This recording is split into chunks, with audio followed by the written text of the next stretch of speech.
अस्सलामुअलैकुम viewers, hope you all are well. आज हम ब्रांचेस ऑफ केमिस्ट्री का फोर्थ और लास्ट पार्ट स्टडी करेंगे।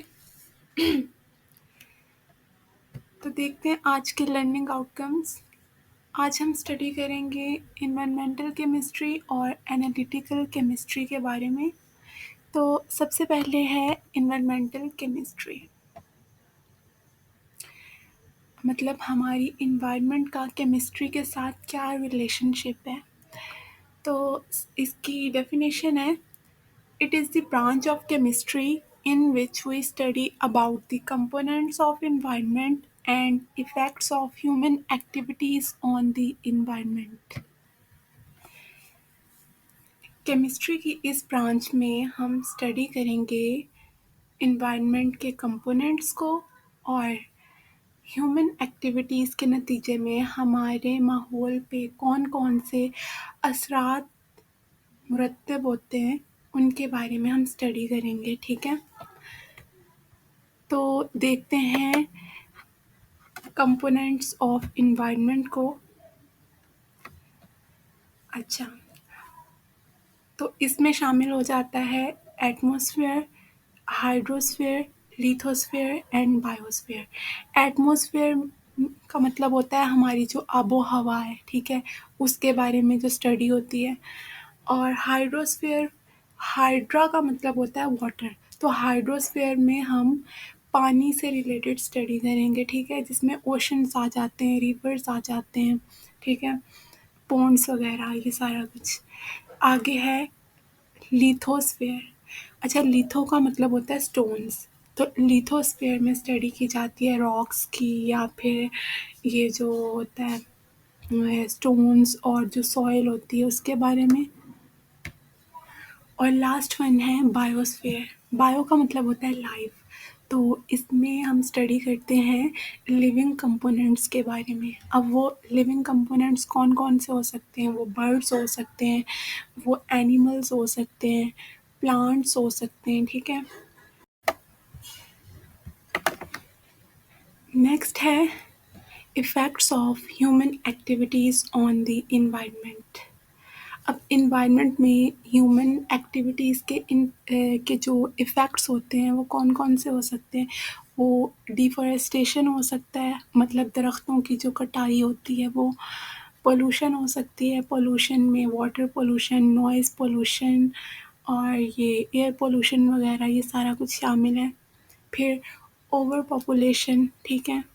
नेक्स्ट जो ये बर्निंग होती है फॉसिल फ्यूल्स की, ये सारा कुछ ह्यूमन एक्टिविटीज़ में शामिल है जो हमारी इन्वायरमेंट पे हार्मफुल इफ़ेक्ट्स प्रोड्यूस करते हैं, ठीक है। नेक्स्ट है एनालिटिकल केमिस्ट्री, ठीक है। अच्छा, ये एनालिसिस क्या होता है, मतलब किसी भी चीज़ को या कोई भी सैंपल है आपके पास, ठीक है, उसे डीपली स्टडी करना कि उसमें कौन कौन से कंपोनेंट्स वगैरह पाए जाते हैं, ठीक है, उनकी अमाउंट को स्टडी करना, उनकी केमिकल कंपोजिशन को स्टडी करना, ठीक है। ये सारा कुछ हम एनालिटिकल केमिस्ट्री में स्टडी करते हैं। इसकी डेफिनेशन देखते हैं। It is the branch of chemistry that deals with the separation and analysis of a sample to identify its components।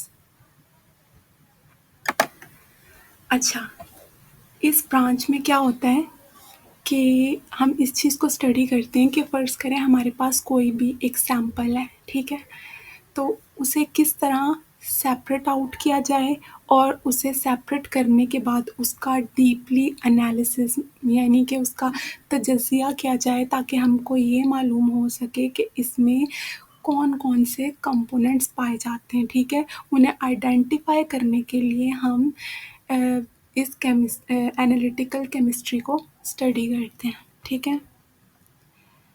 तो आगे देखते हैं। अब जो एनालिसिस होता है इसकी टू टाइप्स होती हैं, एक होता है क्वालिटेटिव एनालिसिस और एक होता है क्वांटिटेटिव एनालिसिस।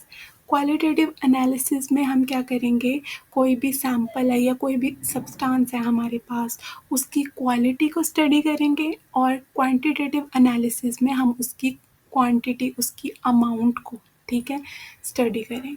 तो अब इसकी डेफिनेशंस देखते हैं। सबसे पहले है qualitative analysis. It provides the identity of substance, composition of chemical species, ठीक है। इसमें क्या होता है कि कोई भी हमारे पास सैंपल है, ठीक है, उसमें जो कौन कौन से जो स्पीशीज़ वगैरह पाए जाते हैं, कौन कौन से कंपोनेंट्स पाए जाते हैं, ठीक है, उन्हें आइडेंटिफाई करने के लिए क्वालिटेटिव एनालिसिस का यूज़ किया जाता है। मिसाल के तौर पे, जैसे हमारे पास है सल्फ्यूरिक एसिड, ठीक है। अब सल्फ्यूरिक एसिड कि हमने क्वालिटेटिव एनालिसिस करनी है, तो ये किस तरह करेंगे, मतलब उसमें कौन कौन से कंपाउंड्स वगैरह पाए जाते हैं, उसमें कौन कौन से एलिमेंट्स या कह सकते हैं एटम्स पाए जाते हैं। तो सल्फ्यूरिक एसिड में पाया जाता है हाइड्रोजन, ठीक है, सल्फर पाया जाता है और ऑक्सीजन पाया जाता है। ये क्या हो जाती है, इसकी क्वालिटेटिव एनालिसिस, ठीक है। नेक्स्ट है quantitative analysis. It determines the amount of each component present in the sample.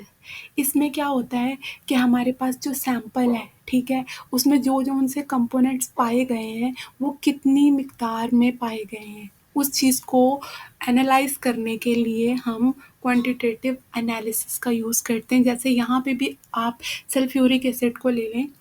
अच्छा, क्वालिटेटिव एनालिसिस में तो हमने देखा था ना कि उसमें कौन-कौन से एटम्स पाए गए थे, कौन-कौन से कंपोनेंट्स पाए गए थे। अब इसमें हम देखेंगे जो कंपोनेंट्स हैं वो कितनी मिकदार में पाए गए हैं। जैसे हाइड्रोजन जो है, ठीक है, इसकी अमाउंट क्या है, 2, ठीक है, हाइड्रोजन के 2 एटम्स हैं इसमें। सल्फ़र हो गया, सल्फ़र का 1 है, ठीक है। ऑक्सीजन हो गया, ऑक्सीजन के 4 एटम्स पाए जाते हैं। तो ये इसकी क्या हो गई, क्वांटिटेटिव एनालिसिस, ठीक है। तो इस चीज़ को हम एनालिटिकल केमिस्ट्री में स्टडी करते हैं। होप सो आपको इनका बेसिक कॉन्सेप्ट समझ में आ गया होगा। आज के लिए हमारा इतना ही था, और नेक्स्ट हम एक न्यू टॉपिक को स्टार्ट करेंगे। आज हमारी जो ब्रांचेस ऑफ केमिस्ट्री हैं वो कंप्लीट हो चुकी हैं। हमने 8 ब्रांचेस ऑफ केमिस्ट्री को स्टडी किया है। अल्लाह हाफिज़, ख्याल रखिएगा अपना।